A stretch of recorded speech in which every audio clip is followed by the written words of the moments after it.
ಬೆಳಗಿನ ಅರಿಬರಿಯಾಗಿ ತಿಂಡಿಯನ್ನ ಮಾಡ್ಲಿಕ್ಕೆ ಟೈಮೇ ಸಾಕಾಗೋದಿಲ್ಲ. ಆ ಟೈಮ್‌ನಲ್ಲಿ ಈ ರೀತಿಯಾದ ರೆಸಿಪಿಯನ್ನ ಮಾಡ್ಕೊಳ್ಳಿ. ತುಂಬಾ ಸುಲಭವಾಗಿ ಈ ಒಂದು ಗೀ ರೈಸ್ ರೆಸಿಪಿಯನ್ನ ಮಾಡ್ಕೊಳ್ಬೋದು. ಯಾರು ಬೇಕಾದ್ರೂ ಕೂಡ ತುಂಬಾ ಈಸಿಯಾಗಿ ಹಾಗೆ ಕ್ವಿಕ್ ಆಗಿ ಮಾಡ್ಕೊಳ್ಬೋದು. ಒಂದು 5ರಿಂದ 10 ನಿಮಿಷದ ಒಳಗಡೆ ಈ ಒಂದು ಗೀ ರೈಸ್ ರೆಡಿ ಆಗಿಬಿಡುತ್ತೆ. ಇದನ್ನ ಯಾವ ರೀತಿಯಾಗಿ ಮಾಡೋದು ಅಂತ ನೋಡ್ಕೊಳ್ಳೋಣ. ಅದಕ್ಕಿಂತ ಮುಂಚೆ ಎಲ್ಲರಿಗೂ ಅಶ್ವಿನಿ ಕುಕಿಂಗ್ ಚಾನಲ್‌ಗೆ ಸ್ವಾಗತ. ನಾನು ಅಶ್ವಿನಿ. ಇವಾಗ ಇದನ್ನ ಮಾಡ್ಲಿಕ್ಕೆ ಮೊದಲಿಗೆ ನಾನಿಲ್ಲಿ 2 ಲೋಟದಷ್ಟು ಅಂದ್ರೆ ಅರ್ಧ ಕೆಜಿಯಷ್ಟು ಅಕ್ಕಿಯನ್ನ ನೀರಿನಲ್ಲಿ ನೀಟಾಗಿ ವಾಶ್ ಮಾಡ್ಕೊಂಡು ಒಂದು ಅರ್ಧ ಗಂಟೆಗಳ ಕಾಲ ಇದನ್ನ ನೆನೆಸಿ ಇಟ್ಕೊಳ್ಬೇಕಾಗುತ್ತೆ. ನಿಮಗೆ ಟೈಮ್ ಇದ್ರೆ ನೆನೆಸಿ ಇಟ್ಕೊಳ್ಳಿ. ಇಲ್ಲ ಅಂತಂದ್ರೆ ಡೈರೆಕ್ಟ್ ಆಗಿ ಹಾಗೆ ಕೂಡ ಹಾಕೊಳ್ಬೋದು. ನೆನೆಸಿಟ್ರೆ ಸ್ವಲ್ಪ ಸಾಫ್ಟ್ ಆಗಿ ಬರುತ್ತೆ. ಆ ಕಾರಣದಿಂದಾಗಿ ಇದನ್ನ ನೆನೆಸಿ ಇಟ್ಕೊಳ್ಬೇಕಾಗುತ್ತೆ. ಇದನ್ನ ಒಂದ್ಸರಿ ನೀರಿನಲ್ಲಿ ವಾಶ್ ಮಾಡ್ಕೊಂಡು ಇದನ್ನ ಮುಳುಗುವಷ್ಟು ನೀರನ್ನ ಸೇರಿಸ್ಕೊಂಡು ಇದನ್ನ ಒಂದು 10ರಿಂದ 15 ನಿಮಿಷ ಇಲ್ಲಾಂದ್ರೆ ಒಂದು ಅರ್ಧ ಗಂಟೆ ಟೈಮ್ ಇದ್ರೆ ನೆನೆಸಿಟ್ಕೊಳ್ಳಿ. ಇವಾಗ ಇದನ್ನ ನೆನೆಸಿ ಇಟ್ಟ ನಂತರ ನಾವಿಲ್ಲಿ ಒಂದು ಅಗಲವಾದ ಕುಕ್ಕರಿಗೆ ಒಂದು 3ರಿಂದ 4 ಟೇಬಲ್ ಸ್ಪೂನ್ ಆಗುವಷ್ಟು ಎಣ್ಣೆಯನ್ನ ಸೇರಿಸ್ಕೊಳ್ಬೇಕಾಗುತ್ತೆ. ಬೇಕಿದ್ದರೆ ತುಪ್ಪವನ್ನು ಕೂಡ 1 ಟೀ ಸ್ಪೂನ್ ಆಗುವಷ್ಟು ಸೇರಿಸ್ಕೊಳ್ಳಿ. ಇದಕ್ಕಿವಾಗ ಸ್ಪೈಸಸ್ ಅನ್ನ ಆಡ್ ಮಾಡ್ಕೊಳ್ಬೇಕಾಗುತ್ತೆ. ಒಂದು 2 ಚಕ್ಕೆ, ಹಾಗೆ 3 ಏಲಕ್ಕಿ ಕಾಯಿ, ಒಂದು 4 ಲವಂಗ, 2 ಮೊಗ್ಗು, ಹಾಗೆ ಸ್ವಲ್ಪ ಸೋಂಪು ಕಾಳು ಮತ್ತೆ ಪಲಾವ್ ಎಲೆ ಇಷ್ಟನ್ನ ಸೇರಿಸ್ಕೊಂಡಿದ ನಂತರ ನಾನಿಲ್ಲಿ ಒಂದು ಈರುಳ್ಳಿಯನ್ನ ಉದ್ದಕ್ಕೆ ಸೀಳಿ ಸೇರಿಸ್ಕೊಂಡಿದ್ದೀನಿ. ಹಾಗೆ 3ರಿಂದ 4 ಹಸಿಮೆಣಸಿನಕಾಯಿಯನ್ನು ಅಷ್ಟನ್ನೇ ಉದ್ದಕ್ಕೆ ಸೀಳಿ ಸೇರಿಸ್ಕೊಳ್ಬೇಕಾಗುತ್ತೆ. ಇವಾಗ ಈರುಳ್ಳಿ ಹಾಗೆ ಹಸಿಮೆಣಸಿನಕಾಯಿಯನ್ನ ಸೇರಿಸ್ಕೊಂಡು ನೀಟಾಗಿ ಮಿಕ್ಸ್ ಮಾಡ್ಕೊಳ್ಬೇಕಾಗತ್ತೆ. ಈರುಳ್ಳಿನಲ್ಲಿ ಇರ್ತಕ್ಕಂಥ ಹಸಿ ಸ್ಮೆಲ್ ಹೋಗೋಷ್ಟು ಇದನ್ನ ಫ್ರೈ ಮಾಡ್ಕೊಂಡ್ರೆ ಎಣ್ಣೆಯಲ್ಲಿ ಸಾಕಾಗುತ್ತೆ. ನೋಡಿ ಇವಾಗ ಈರುಳ್ಳಿ ಚೆನ್ನಾಗಿ ಫ್ರೈ ಆದ ನಂತರ 1 ಟೀ ಸ್ಪೂನ್ ಆಗುವಷ್ಟು ಶುಂಠಿ ಬೆಳ್ಳುಳ್ಳಿ ಪೇಸ್ಟ್ ಅನ್ನ ಸೇರಿಸ್ಕೊಳ್ಳೋಣ.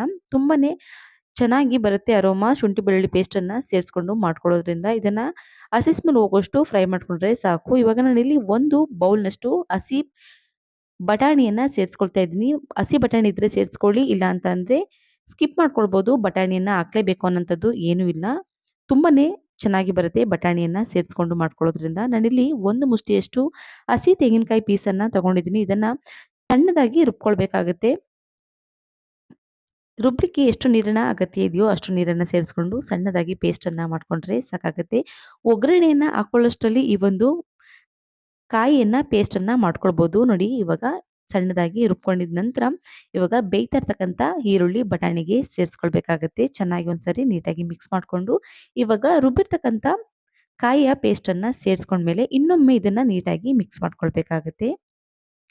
ಇದನ್ನ ತುಂಬಾ ಹೊತ್ತು ಬೇಯಿಸುವಂತ ಅವಶ್ಯಕತೆ ಇಲ್ಲ. ಕಾಯಿ ನೀರನ್ನ ಸೇರಿಸ್ಕೊಂಡಿದ ನಂತರ ನೋಡಿ ಈ ರೀತಿ ರಫ್ ಆಗಿ ಒಂದ್ಸರಿ ಮಿಕ್ಸ್ ಮಾಡ್ಕೊಂಡಿದ ನಂತರ ನಾವು ಇಲ್ಲಿ ಮೊದಲಿಗೆ ನೆನೆಸಿಟ್ಟಿರ್ತಕ್ಕಂಥ ಅಕ್ಕಿಯನ್ನ ಸೇರಿಸ್ಕೊಳ್ಳೋಣ. ಎಷ್ಟೊಂದು ರುಚಿಯಾಗಿ ಬರುತ್ತೆ ಅಂತ ಅಂದ್ರೆ ಅಷ್ಟೊಂದು ರುಚಿಯಾಗಿರುತ್ತೆ. ಹೇಳಲಿಕ್ಕೆ ಅಸಾಧ್ಯ ಅಂತ ಹೇಳ್ಬೋದು. ಟೇಸ್ಟ್ ಅನ್ನ ನೋಡಿದ್ಮೇಲೆ ಖಂಡಿತ ಯಾರು ಬೇಕಾದ್ರೂ ಕೂಡ ಈಸಿಯಾಗಿ ಮಾಡ್ಕೊಳ್ಬೋದು. ನಾನಿಲ್ಲಿ 2 ಗ್ಲಾಸ್ ಅಕ್ಕಿಗೆ 3 ಗ್ಲಾಸ್ನಷ್ಟು ನೀರನ್ನ ಸೇರಿಸ್ಕೊಳ್ತಾ ಇದ್ದೀನಿ. ತುಂಬಾನೇ ಉದುದ್ರಾಗಿ ಬರುತ್ತೆ 3 ಗ್ಲಾಸ್ ನೀರನ್ನ ಸೇರಿಸ್ಕೊಂಡ್ರೆ. ಯಾಕೆಂದ್ರೆ ನಾನಿಲ್ಲಿ ಅಕ್ಕಿಯನ್ನ ಮೊದಲಿಗೆ ನೆನೆಸಿಟ್ಟಿದ್ದೀನಿ. ಹಾಗಾಗಿ 3 ಗ್ಲಾಸ್ ಸಾಕು. ಅಕ್ಕಿಯನ್ನ ನೆನೆಸಿಲ್ಲ ಹಾಗೆ ಡೈರೆಕ್ಟ್ ಆಗಿ ಹಾಕೊಳ್ತೀರಾ ಅಂತ ಅನ್ನೋದಾದ್ರೆ 3 ಗ್ಲಾಸ್ನಷ್ಟು ನೀರನ್ನ ಸೇರಿಸ್ಕೊಳ್ಳಿ. ಕರೆಕ್ಟ್ ಆಗಿ ಬರುತ್ತೆ. ಇವಾಗ ರುಚಿಗೆ ಅನುಗುಣವಾಗಿ ಉಪ್ಪನ್ನ ಸೇರಿಸ್ಕೊಂಡಿದ ನಂತರ 1 ನಿಂಬೆಹಣ್ಣನ್ನ ಸೇರಿಸ್ಕೊಳ್ಬೇಕಾಗತ್ತೆ. ನಾವಿಲ್ಲಿ ಟೊಮೊಟೊ ಹಣ್ಣನ್ನ ಬಳಕೆಯನ್ನ ಮಾಡಿಲ್ಲ. ಗೀ ರೈಸಿಗೆ ಟೊಮೊಟೊ ಹಣ್ಣನ್ನ ಬಳಕೆಯನ್ನ ಮಾಡಿದ್ರೆ ಅಷ್ಟೊಂದು ರುಚಿ ಅಂತ ಅನ್ಸೋದಿಲ್ಲ. ಹಾಗೆ ನೋಡ್ಲಿಕ್ಕೂ ಕೂಡ ಅಷ್ಟೊಂದು ಚೆನ್ನಾಗಿರೋದಿಲ್ಲ. ಇವಾಗ ನಿಂಬೆಹಣ್ಣನ್ನ ರಸವನ್ನ ಸೇರಿಸ್ಕೊಂಡಿದ ನಂತರ ಸ್ವಲ್ಪ ಪ್ರಮಾಣದಲ್ಲಿ ಕೊತ್ತಂಬರಿಯ ಎಲೆಗಳನ್ನ ಕಟ್ ಮಾಡಿ ಸೇರಿಸ್ಕೊಳ್ಬೇಕಾಗುತ್ತೆ. ತುಂಬಾ ಅದ್ಭುತವಾದ ರುಚಿಯಾಗಿ ಫ್ಲೇವರ್ ಅನ್ನ ಕೊಡುತ್ತೆ. ಕೊತ್ತಂಬರಿಯ ಎಲೆಗಳನ್ನ ಸೇರಿಸ್ಕೊಂಡು ಮಾಡ್ಕೊಳ್ಳೋದ್ರಿಂದ ಇವಾಗ ಇಷ್ಟನ್ನ ಸೇರಿಸಿದ ನಂತರ ನೀಟಾಗಿ ಮಿಕ್ಸ್ ಮಾಡ್ಕೊಂಡ್ರೆ ಸಾಕು. ಇಷ್ಟೇ ಇದಕ್ಕೆ ಗೀ ರೈಸಿಗೆ ಹಾಕುವಂಥದ್ದು. ನಿಮಗೆ ಬೇಕಿದ್ರೆ ಗೋಡಂಬಿಯನ್ನು ಕೂಡ ಸೇರಿಸ್ಕೊಂಡು ಮಾಡ್ಕೊಳ್ಬೋದು. ಇವಾಗ ಇದನ್ನ 2 ವಿಜಲ್‌ನಷ್ಟು ಕೂಗಿಸ್ಕೊಂಡ್ರೆ ಸಾಕಾಗುತ್ತೆ. ಇವಾಗ ಒಂದು ಲಿಡ್ ಅನ್ನ ಕ್ಲೋಸ್ ಮಾಡ್ಕೊಂಡು ಒಂದು 2 ವಿಜಲ್‌ನಷ್ಟು ಕೂಗಿಸ್ಕೊಂಡಿದ ನಂತರ ಕುಕ್ಕರ್ ಕೂಡ ತಣ್ಣಗಾಗಿದೆ. ಇವಾಗ ನೋಡೋಣ ಯಾವ ರೀತಿಯಾಗಿ ರೈಸ್ ಬಂದಿದೆ ಅಂತ ಹೇಳಿ. ಎಷ್ಟೊಂದು ಚೆನ್ನಾಗಿ ಕಾಣುತ್ತೆ ಅಂತ ಅಂದ್ರೆ ಅಷ್ಟೊಂದು ರುಚಿಯಾಗಿರುತ್ತೆ. ಸಿಂಪಲ್ ಆಗಿ ಟೇಸ್ಟಿಯಾಗಿ ಮಾಡ್ಕೊಳ್ಬೋದು. ಬೆಳಗಿನ ತಿಂಡಿಗೆ ಕ್ವಿಕ್ ಆಗಿ ಕೂಡ ಆಗೋಗ್ಬಿಡುತ್ತೆ.